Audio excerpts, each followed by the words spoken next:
If your child refuses to touch any specific texture or is very obsessed with a particular texture, it is called tactile sensory issue. Here are the top simple activities for tactile sensory integration that you can try at home. And this is a whole bag of tricks. Welcome back.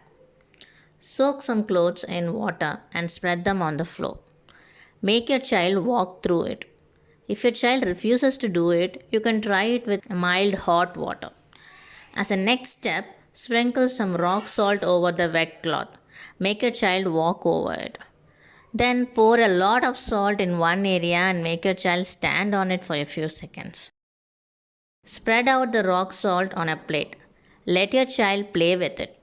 If your child refuses to do so, place their hands on the salt and push the salt over their hands. Mildly rub it. Remember that the rock salt is very good abrasive. So if you don't do this gently, it might scratch their skin. Make sure your child uses his palms to play with the salt rather than just the fingers.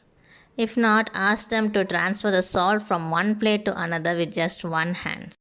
Here I have soaked threads in oil. Place those threads on the hands or legs. Let the child hold his urges to take it off the body.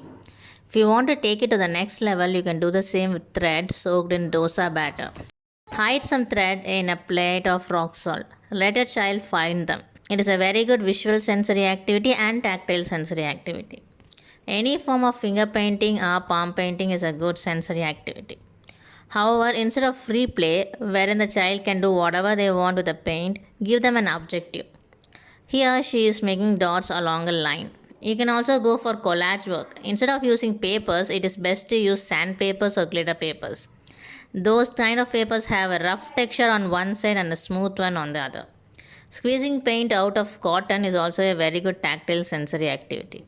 These activities are also good for fine motor skills and visual perception. Freeze some juice in the freezer overnight. Make the child crush the juice cubes with their thumb and palm. Store-bought juices will solidify into softer cubes and it's easier for the child to crush it. Thank you and keep watching.